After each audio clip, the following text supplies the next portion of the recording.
Vamos para a nossa reflexão, vamos meditar na palavra do Senhor. Capítulo 25 do livro de Mateus, de forma explícita assim, esta parábola só está registrada no livro de Mateus. Ela tem algumas citações nos outros evangelhos, mas apenas no livro de Mateus ela está completa na sua integralidade. E diz assim, no primeiro versículo do capítulo 25 de Mateus: então o reino de Deus, o reino dos céus, será como as 10 virgens que pegaram suas lamparinas e saíram para encontrar-se com o noivo. 5 delas eram insensatas e 5 prudentes. As 5 insensatas não levaram óleo suficiente para as lamparinas, mas as outras 5 tiveram o bom senso de levar óleo de reserva. Como o noivo demorou a chegar, todas ficaram sonolentas e adormeceram. À meia-noite foram acordadas pelo grito: vejam, o noivo está chegando, saiam para recebê-lo. Todas as virgens se levantaram e prepararam suas lamparinas. Então as 5 insensatas pediram às outras: por favor, dê-nos um pouco de óleo, pois nossas lamparinas estão se apagando. As outras, porém, responderam: não temos o suficiente para todas. Vão e compre óleo para vocês. Quando estavam fora comprando óleo, o noivo chegou. Então as 5 que estavam preparadas entraram com ele no banquete de casamento e a porta foi trancada. Mais tarde, quando as outras 5 voltaram, ficaram do lado de fora, chamando: Senhor, Senhor, abra-nos a porta. Mas ele respondeu: a verdade é que eu não as conheço. E portanto vigie, pois não sabem o dia nem a hora da volta do Senhor.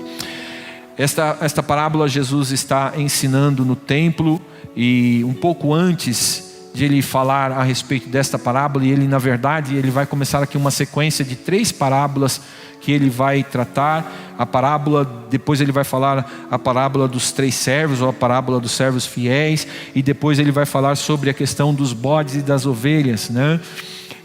Mas um pouco antes, enquanto ele está lecionando, ele está ensinando no templo, né, os seus discípulos, eles perguntam para eles a respeito das coisas dos fins do tempo, daquilo que os profetas já haviam falado e daquilo que o próprio Jesus estava por muitas vezes falando para os seus discípulos a respeito das coisas dos fins dos tempos, né? Então um dos seus discípulos vai perguntar para Jesus: quando é que todas estas coisas vão acontecer?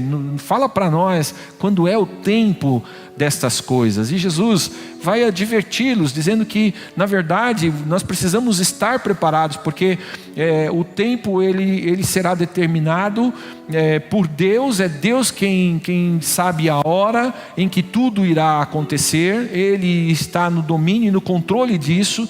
O porquê que Deus oculta isto do conhecimento humano, essa é uma questão que provavelmente está diretamente ligado à nossa melhoria, ao nosso crescimento, ao nosso desenvolvimento espiritual, pois Deus, Ele nos assiste. Ele está interagindo conosco na história da humanidade. Ele não está ausente da nossa história, embora nós não o possamos ver, nós não possamos tocá-lo, né? Hoje nós nos relacionamos com Deus através da fé que temos na palavra. A fé é que provoca em nós, né, todo e qualquer sentimento que nós precisamos ter a respeito de Deus, do seu reino e das suas promessas. Então nós, na verdade, por conta dessa realidade na qual nós não conseguimos trazer para a materialização, né, dos nossos, para ver, para se tornar visível, para se tornar palpável, né, as coisas espirituais, nós precisamos andar no caminho da fé. Nós precisamos permanecer firmes no caminho da fé, né? E a fé é o elemento fundamental para que nós possamos ser bons cristãos, para que nós possamos ser realmente homens e mulheres que estejam falando a respeito daquilo que nós estamos vivendo na nossa vida. Porque quando nós aceitamos Jesus, nós não estamos fazendo apenas um ato simbólico. Nós não tomamos apenas um banho na pia batismal. Nós não apenas tomamos o cálice e comemos o pão uma vez por mês, ou na cerimônia da Santa Ceia na nossa igreja, apenas por uma questão empírica ou apenas por uma situação cultural. Nós fazemos isto porque a fé nos leva, nos faz convergir para agirmos desta forma, como atos que nós fazemos em função de sermos cristãos. Quando nós, por exemplo, pensamos na comunhão da Santa Ceia, nós precisamos entender que esse é o chamado de Jesus para nós pela fé. Ele diz: olha, eu hoje parto com vocês o pão e convido vocês para cear, e vocês, daqui a um tempo eu não vou mais estar presente com vocês, de corpo presente, eu não vou mais ser fisicamente presente com vocês, mas pela fé vocês terão que cear, sempre vocês terão que fazer esse tempo da Santa Ceia, da comunhão da igreja, aonde quando vocês se reunirem para estarem ceando, vocês praticamente vão ter que viver a experiência de eu estar no meio de vocês, de eu estar partindo pão com vocês, de eu estar ali com vocês. E a fé precisa gerar esses fundamentos no nosso coração, que nos faz entender que nós não estamos respondendo ao vir à igreja, ao comungar com o nosso irmão, ao tomarmos a ceia, ao nos empenharmos a uma vida de oração, ao nos empenharmos a uma vida de meditação na palavra de Deus. Nós não estamos fazendo isto meramente por uma questão sentimental, ou simplesmente por uma questão da qual nós não compreendemos. Não, nós precisamos entender que nós temos um fundamento real e verdadeiro. A fé é certeza, a fé é convicção. A fé, ela não é algo idealizada pelos homens, porque o fundamento da fé é a palavra de Deus, que é fiel e verdadeira. E nisso nós precisamos estar firmes, porque dessa forma nós precisamos compreender que precisamos estar em um estado de constante vigilância, em um estado de constante preparação.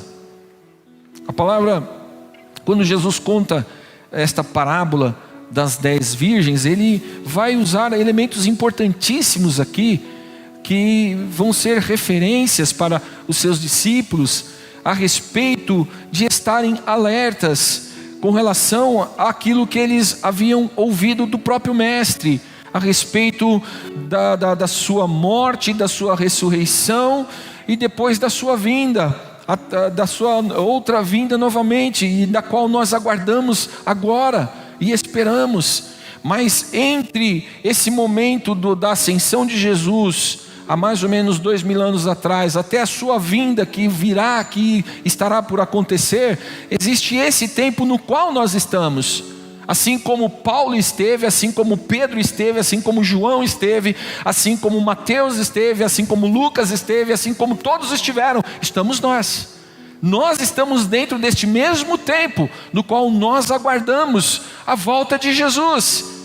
E esse aguardar da volta de Jesus, ele não pode ser algo no qual nós estejamos fazendo desapercebidos. Nós não podemos estar vivendo a nossa vida humana e material e deixando a vida espiritual simplesmente acontecer na nossa vida. Não, nós precisamos, na verdade, teria que ser o contrário. Nós precisaríamos estar nos preparando espiritualmente, porque nós somos cidadãos do céu. A palavra de Deus diz que nesta terra nós somos peregrinos. Nós não somos peregrinos do céu, nós somos peregrinos nesta terra.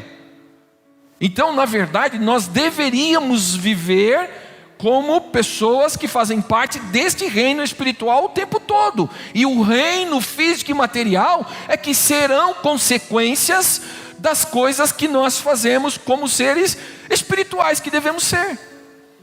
Buscai primeiro o reino de Deus e toda a sua justiça, e a sua justiça, e todas as demais coisas vos serão acrescentadas.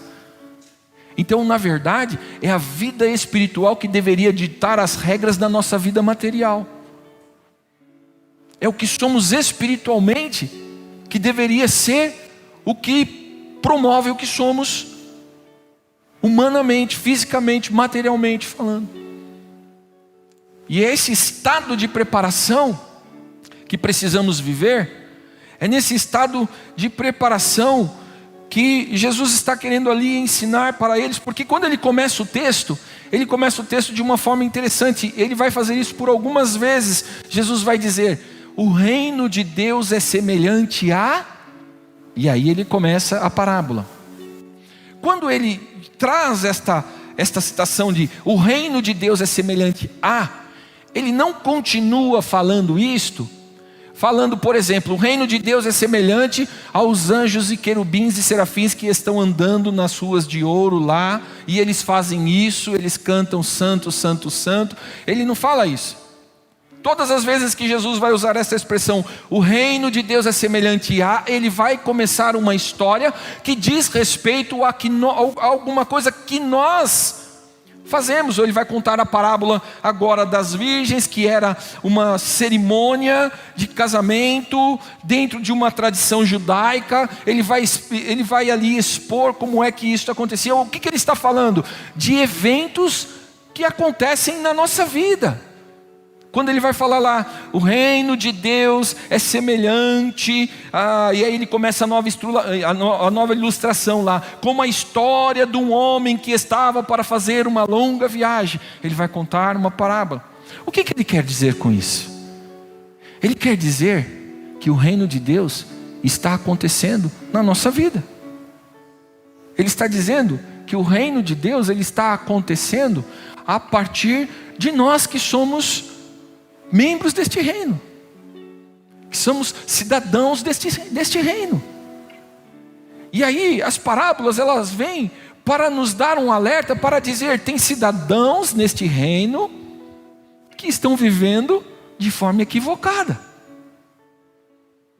Tem cidadãos deste reino que estão vivendo de uma forma que não agrada ao rei desse reino. Tem cidadãos deste reino que estão equivocados nas suas práticas. E ele vai trazer essa ilustração das 10 virgens. E ele vai dizer: 5 delas eram insensatas e 5 eram prudentes. Ele está ilustrando esta diversidade que nós temos no nosso meio. Mas preste atenção numa coisa que eu vou dizer para você agora, e guarde isso no seu coração. Graças a Deus pelos ensinos do Mestre Jesus, aleluia, porque Ele nos abre a porta para a mudança. A palavra de Deus ela tem esse poder maravilhoso de nos dar a oportunidade de mudar. E é interessante porque nós vamos olhar a forma com a qual Deus vem tratando o homem, é o seu povo escolhido, aqueles que vão pela fé recebê-lo em seus corações como Senhor de suas vidas e caminhar com eles. Ele vem sempre mostrando a fragilidade desse homem, a incapacidade desse homem de realmente ser um homem fiel, integral, na condição plena de reino de Deus, de servo de Deus. Mas Ele sempre vem nos dando como um alerta daquilo que nós porventura podemos estar fazendo e temos que parar de fazer. E Ele sempre vai nos mostrar caminhos para pararmos de fazer o que estamos fazendo e o que não nos coloca como cidadãos deste reino de uma forma digna. Porque quando ele fala a respeito das 10 virgens, pontos importantes que ele vai tratar, ele vai dizer lá que todas eram virgens. Ele chama 5 de virgens imprudentes e outras 5 prudentes, mas todas eram virgens. Todas estavam dentro do padrão legal. Todas estavam dentro do padrão religioso. Todas estavam dentro da tradição. Todas estavam, vamos dizer assim, Todas estavam, no que diz respeito à tradição judaica, estava em ordem. O protocolo estava afinadinho. Todas eram virgens.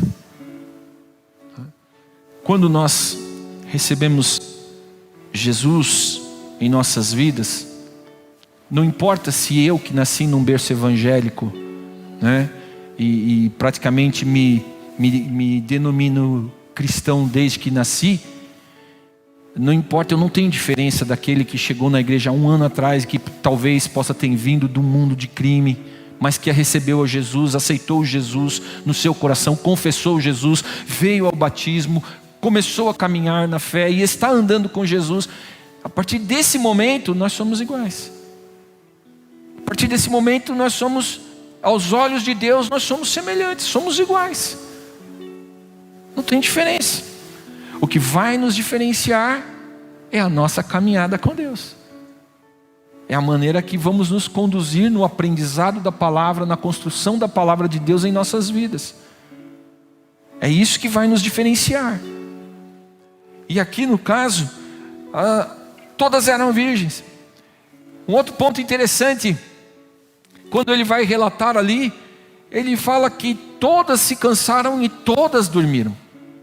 Tanto as loucas quanto as prudentes. Todas adormeceram. O adormecer aqui, ele é uma referência da circunstância humana, da condição humana, na qual muitas vezes nós nos encontramos. Pouco antes de começar, quando eu assumi o microfone, na verdade, eu fiz aquela oração que eu fiz, pedindo que Deus fortalecesse a sua igreja, que Deus não nos deixasse desanimar, que Deus não nos deixasse, porque essa é uma condição humana. Desanimar faz parte da humanidade. Se entristecer faz parte da nossa humanidade. Ficar irado faz parte da nossa humanidade. Cometer equívocos faz parte da nossa humanidade. E ela está na nossa vida, faz parte da nossa vida. Agora, nós precisamos entender que, como nós não podemos sair deste corpo corruptível, Paulo diz: oh, pobre homem que sou, quem me livrará deste corpo de morte? Como nós não temos a condição de sair dele, pois a nossa vida está nas mãos do Senhor. Como nós não temos condição de nos libertar deste corpo que cansa, deste corpo que se fadiga, deste corpo que adoece, desta mente que muitas vezes se corrompe, deste coração que muitas vezes é mau. Como nós não temos esta condição de fazer isso, nós precisamos ter zelo pelas coisas que fazemos para o mundo, para o reino de Deus, para o mundo espiritual. Nós precisamos estar atentos às coisas que fazemos para o reino de Deus, porque é nessa atenção, é nesse zelo pelas coisas espirituais que nós seremos livres dos nossos males carnais. Nós vamos ver quantas vezes Pedro vai advertir-nos a respeito de não sermos carnais, mas sermos espirituais. E ele não está dizendo para nós que nós vamos conseguir deixar de ter, em algum momento da nossa vida, nós vamos conseguir deixar de ter os nossos desejos carnais e vamos ter só desejos espirituais. Isso não vai acontecer. Você só será 100% espiritual no dia em que você receber lá no céu, na glória, o corpo glorificado que Deus tem preparado para você. Aí sim você está livre do seu corpo de morte, do seu corpo corruptível. Mas antes disso, conviva com Ele. Antes disso, você é esse traste velho, como diz o pastor Júnior Firmino, como é que ele fala, amor? Esse corpo velho, sem futuro. Pastor Júnior Firmino, ele fala, você é esse corpo velho sem futuro. Para que você possa,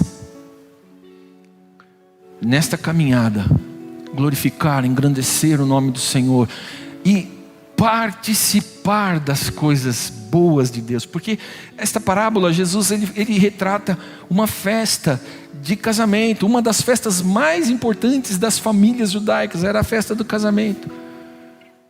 Era uma tradição muito forte. Era algo muito importante na vida das famílias judaicas, quando eles iam casar seus filhos, quando eles iam ter o momento do casamento. Era muito importante, era um momento glorioso para a família. Então Jesus ele está retratando ali algo precioso. E sem dizer que o casamento, misticamente, ele representa a união que há entre Cristo e sua igreja. A relação que nós temos com Jesus hoje, que está sentado à destra de Deus o Pai, mas que pela sua presença, pelo seu Santo Espírito, habita em nós e está conosco. A relação que nós temos hoje é a do noivado, porque para o povo judeu, eles tinham esse tempo do noivado, eles tinham esse tempo que antecedia ao casamento, que era um tempo precioso. Quando eles chamam, eles tratavam a questão do desposar, era justamente este tempo que esta celebração que começava antes do casamento, essa celebração que era feita antes do casamento. Tanto é que quando José recebe Maria, ele está com Maria no estado de desposá-la, de estar com ela como esposa. Era o tempo ainda que nós hoje podemos dizer assim, o que nós chamamos de nosso namoro. Embora os namoros modernos hoje viraram uma coisa muito séria, né? Mas era como o namoro no tempo do pastor Wagner, por exemplo, né? Que o pai sentava no meio ali, que vocês namoravam na sala de casa. Ah, você não. Então os mais antigos, não sei se alguém passou por isso alguma vez na vida, né? Mas era um tempo saudável, um tempo sadio, era um tempo gostoso, era um tempo bonito de se desposar, né? E aqui nós estamos vivendo isso agora, neste momento.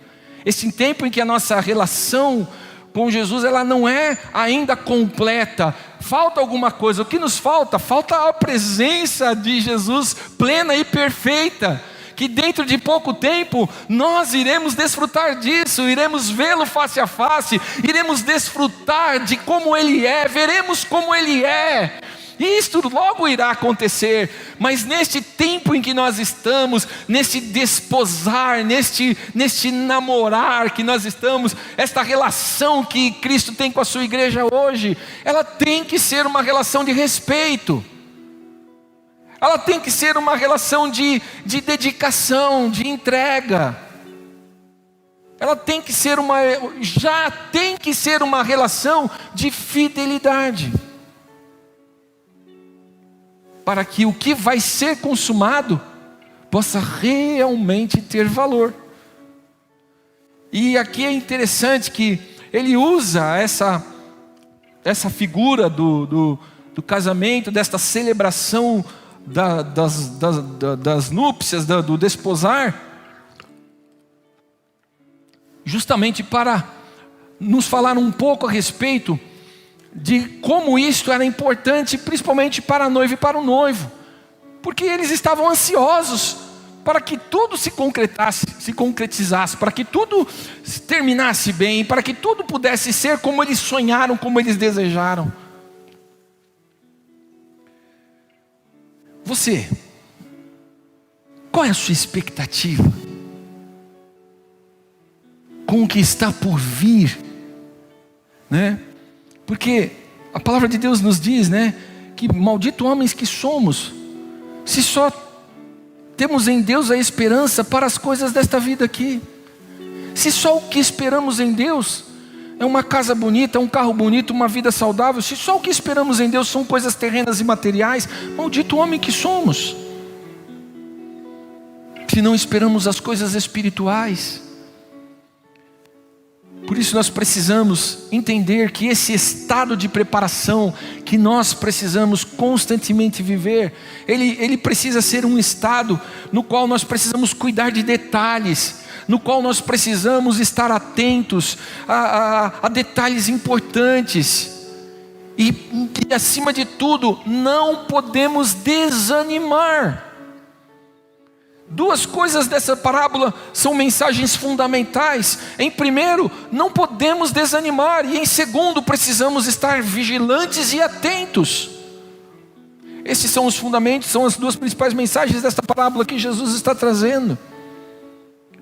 Porque quando ele fala em estar vigilante, e aí ele vai olhar para a questão das lamparinas, que era meramente um detalhe, porque ninguém sabia a hora que o noivo viria, mas ele poderia vir à noite, o que era tradicionalmente acontecia, mas a verdade é que ninguém sabia a hora que o noivo ia vir.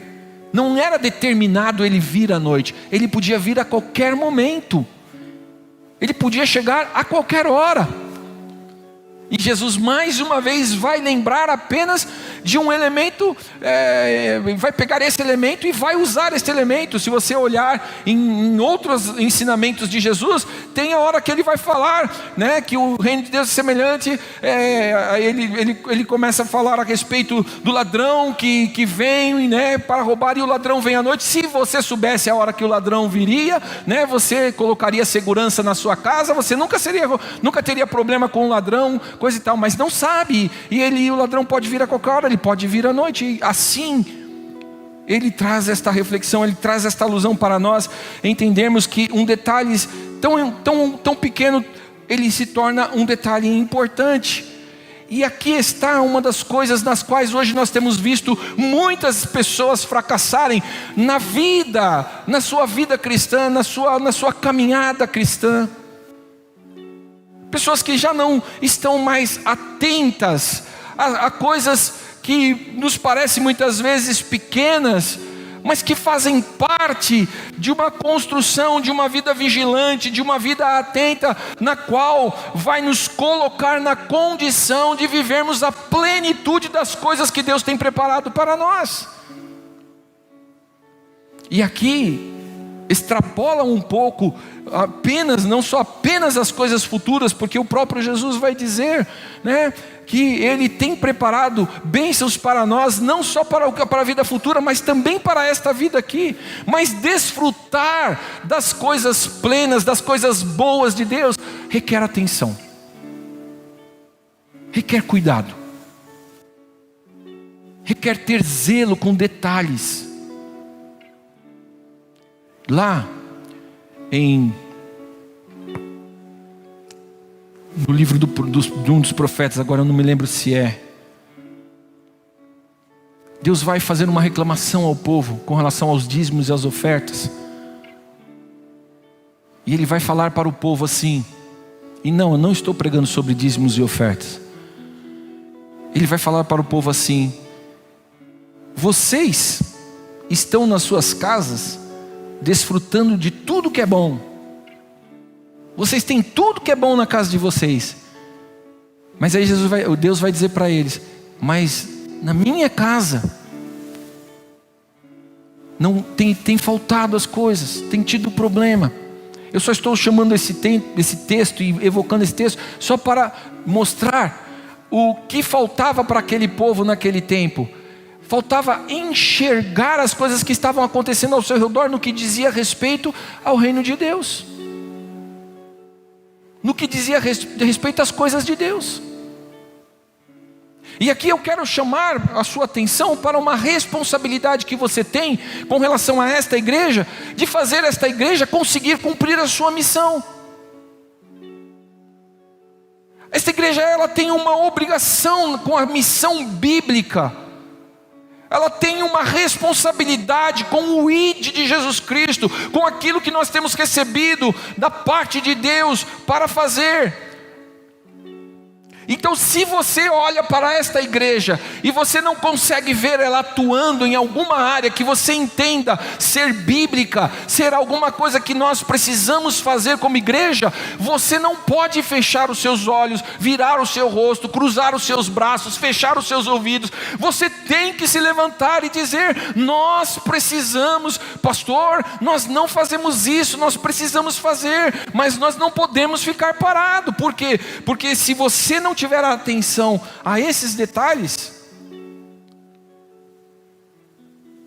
você está como uma pessoa que não está atento às coisas do mundo, do reino de Deus, do mundo espiritual. Mas pastor, você está misturando, igreja é uma coisa, reino de Deus. Não, mas o reino de Deus acontece aqui na vida da igreja, na qual nós estamos juntos, no trabalho que fazemos juntos. O reino de Deus acontece a partir daquilo que nós juntos nos unimos, mediante a fé que temos, mediante a nossa comunhão, mediante o amor que temos um para com os outros, naquilo que todos nós juntos colocamos a nossa mão e fazemos. Aí acontece o reino de Deus. Aí o reino de Deus se estabelece nos seus principais fundamentos. Pastor, mas eu não sei cantar, eu não sei pregar, eu não sei isso, eu não sei aquilo. Mas seja simplesmente um olho atento. Porque, irmãos, acontece uma coisa no Evangelho que ela é muito importante de ser sempre lembrada. Ela não pode ser esquecida. O Evangelho, ele é um caminho. E um caminho fala-nos a respeito de uma trilha a se seguir. Mas pode acontecer de em algum momento, se você estiver desapercebido, sair do caminho. E se você não se aperceber logo que você saiu do caminho, talvez ali na frente você não saiba mais voltar para o caminho. E aqui tem o ponto relevante do Evangelho, que é: todo aquele que crê será salvo, mas o que não crê será condenado. Todo aquele que tem azeite para manter a lamparina acesa será chamado para dentro, será recebido para dentro, para as festas. Mas quem não tem, a porta será fechada, e lá ouvirá do Mestre Jesus: eu não te conheço. Todas eram virgens, todas tinham lamparinas, mas descuidaram de detalhes pequenos, e foram chamados pela parábola do Mestre Jesus de loucos, de nécias. Por isso, o Evangelho é essa caminhada, na qual nós precisamos nos manter atentos, vigilantes. Um pouco antes, Jesus vai estar falando com seus discípulos, e ele fala a respeito, não, é um pouco antes, não é um pouco depois. Ele fala a respeito de quando me vistes, não me deste de vestir; quando me viste com fome, me deste de comer; quando me viste com doente, foste me visitar; quando me viste na prisão, foste me visitar, né? Ele está falando justamente dessa questão de você estar atento como um cristão ao que você tem que fazer como um cristão nas circunstâncias da vida que estão ao seu redor. Mas muitas pessoas têm lavado as mãos. Esses dias eu vi um post aí de um canal. Irmãos, eu não tenho nada contra animais, eu amo animais, eu gosto de animais, não tenho nada contra animal. Mas esses dias eu vi uma reflexão de um cara que eu achei muito interessante. Ele usou uma parte daquela música do rock da cachorra, a sua mãe lá, né? Troque seu cachorro por uma criança pobre, né?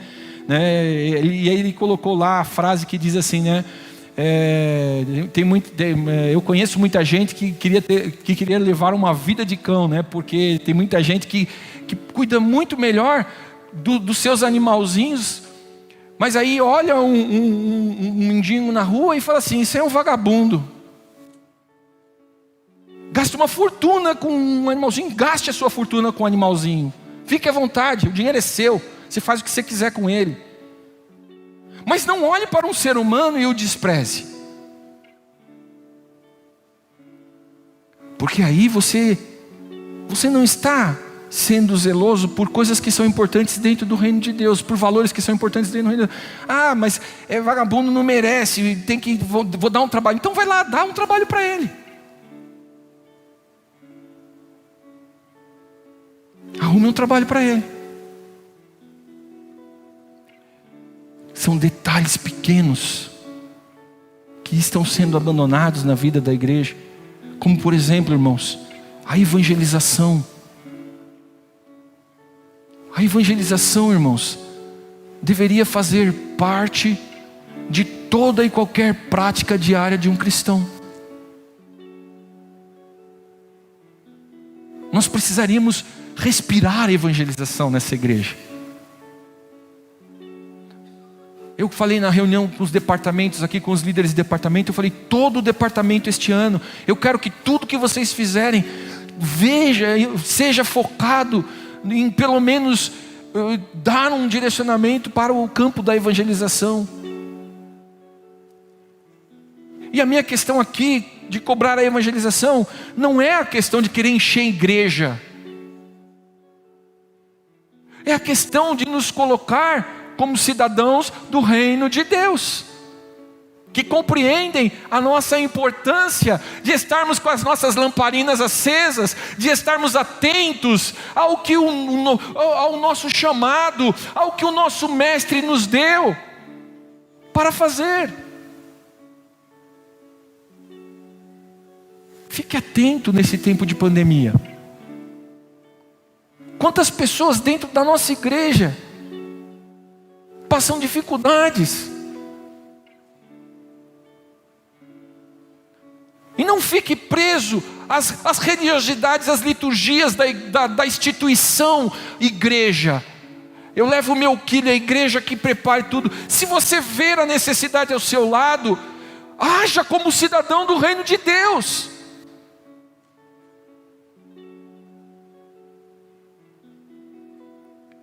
Haja como aquele que tem recebido do Espírito de Deus, do Espírito de amor, do Espírito de paz. E a parábola segue.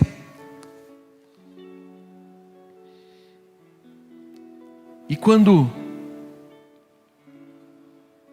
no final,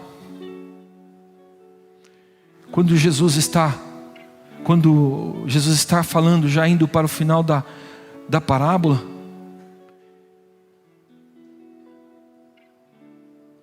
ele cita ali quando as loucas pedem azeite para as prudentes.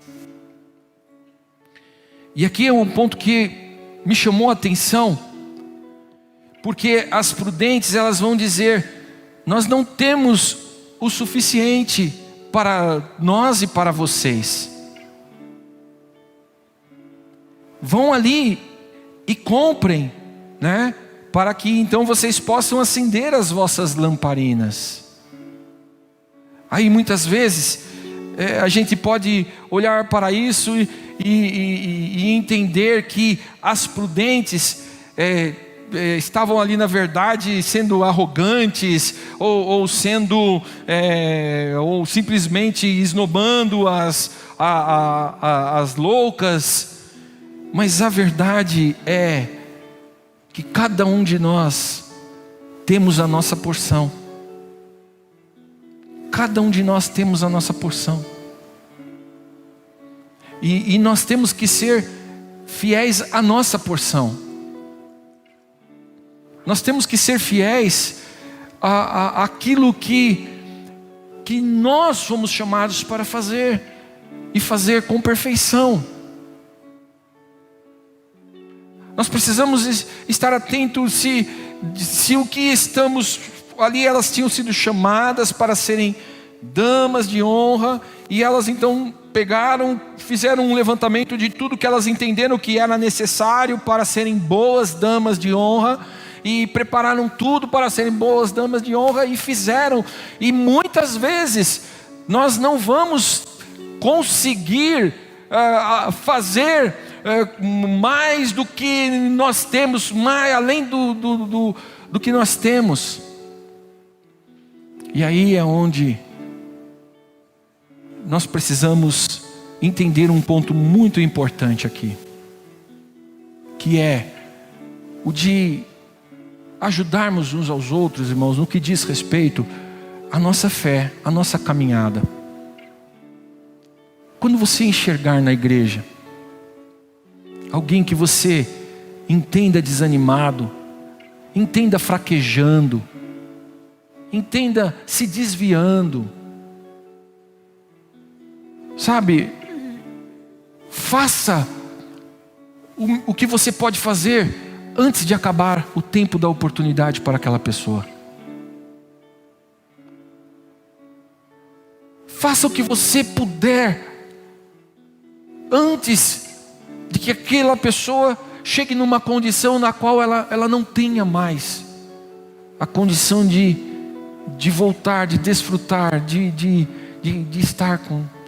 Quantas pessoas nós temos ao longo da nossa história, da nossa caminhada, irmãos, nós temos visto fracassar na fé. Aí a gente encontra alguns anos depois aquela pessoa e fala: e você? Pois é, eu estou fraco, não desviei, não estou na igreja, coisa e tal. A gente pensa que todo o problema daquela pessoa não está na igreja. Não, volta para a igreja, né? Não, mas a gente entende totalmente errado. A gente precisa, mas o que está acontecendo com você? O que você fez de errado? Você ainda faz o que você estava fazendo de errado? Não, eu faço. Então você tem orado, você tem colocado a sua vida diante do Senhor, que você não precisa estar na igreja para colocar a sua vida diante do Senhor. A igreja vai ser uma consequência que você vai desejar estar na comunhão dos irmãos, mas e com Deus? Como é que está a sua vida com Deus? Tudo bem, mas não. É necessário nós entendermos, irmãos, que além de nós estarmos preparados, precisamos estar atentos e vigilantes com relação à vida das pessoas que estão caminhando conosco, das pessoas que estão aguardando o noivo conosco, das pessoas que estão desfrutando hoje do mesmo lugar de trabalho dentro do reino de Deus que nós hoje. Dons, talentos que estão parados, que estão enterrados, e nós estamos vendo eles morrerem.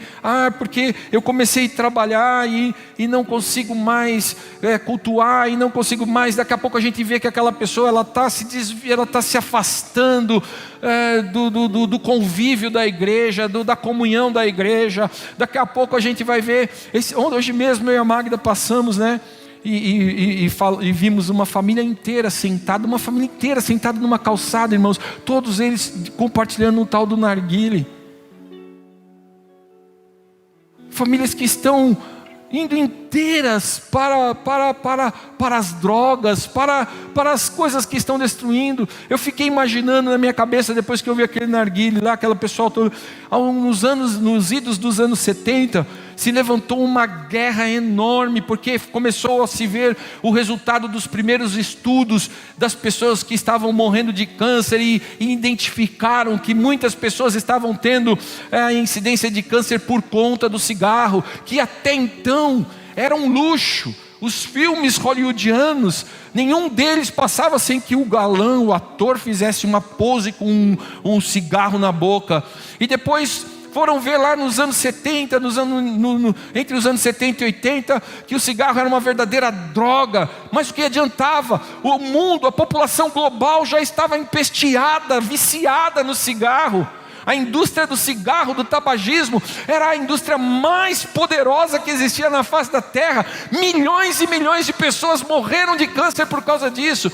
Aí quando foi mais ou menos ali em meados dos anos 80, então se levantaram as leis que proibiram os comerciais do cigarro nas televisões, começaram a proibir a divulgação do cigarro, mas o cigarro se entranhou na vida da sociedade mundial de uma maneira tão grande que até hoje é uma grande indústria. E agora um novo mal está se alastrando. Um novo mal através do narguilé, porque não o narguilé? Começou-se com uma história de que o narguilé era uma tradição oriental, bonita, venderam toda uma imagem bonita do tal do narguilé, aí começaram a compartilhar, agora já está começando a sair estudos, que narguilé dá fungos no pulmão, que o narguilé traz um monte, daqui a alguns anos, nós vamos começar mais uma vez, ver a história de caos se repetir, pessoas morrendo por causa do vício. Sem dizer tantos outros vícios que vem trazendo. E nós vamos vendo muitas vezes pessoas do nosso convívio cristão, do reino de Deus, cidadãos do reino de Deus como você, se afastando, indo aos poucos, saindo deste relacionamento, deste convívio saudável que deveria ser o convívio da comunhão da igreja, do reino de Deus, se apegando a coisas lá fora, e nós vamos simplesmente, muitas vezes, ignorando. Aí quando chegar uma hora, vai ter uma hora que nós só vamos talvez poder dizer para elas: não posso te ajudar. Isso é muito importante, queridos. Estejais vigilantes e atentos com as coisas que você está se propondo a fazer por causa da sua fé, com os compromissos que você tem por causa da fé que você abraçou em Jesus Cristo. A vida que você resolveu levar por causa da fé que você tem na palavra de Deus. Estejai vigilantes e atentos, para que desta forma você não seja apenas aquele que estará preparado para desfrutar das grandes coisas que Deus tem para te dar, mas você também irá poder ser um daqueles que vai ajudar a muitos a estar sempre pronto para viver as grandes obras de Deus, as grandes bênçãos de Deus, as grandes coisas que Deus tem para a vida. A vida do cristão tem que ser esta vida, sim. A nossa vida, ela tem que ter esta visão. Você não pode estar desapercebido, desatento. Se você tem observado, eu observei o ano passado, que nós temos como igreja, temos nos afastado do altar da oração. Como igreja nós temos desprezado o ensino da palavra. E temos negligenciado o trabalho da evangelização. Deus me fez enxergar estas coisas, e como pastor desta igreja, eu lancei o desafio para este ano, para a igreja, para melhorarmos na oração, para melhorarmos no estudo da palavra. Agora é com você. Veja você, o que você precisa fazer para que a hora que o noivo for anunciado, para que a hora que chegar a hora, você possa ser um daqueles que está sendo contado como alguém que vai ser chamado para desfrutar das bênçãos espirituais que Deus tem preparado para todos nós. E não se engane, você corre o risco de ser um que não vai ser chamado para desfrutar das coisas espirituais. Não se engane, porque a graça ela tem nos alcançado, ela é poderosa, ela é superabundante. Mas Deus, Ele tem deixado, Ele tem colocado esta condição de nós andarmos de uma forma em fidelidade a Ele, a Sua palavra, e crescermos na graça e no conhecimento deles, e melhorarmos a cada dia, e cada dia crescer e se desenvolver espiritualmente, para que desta forma nós possamos ser merecedores desta graça que nos foi dada.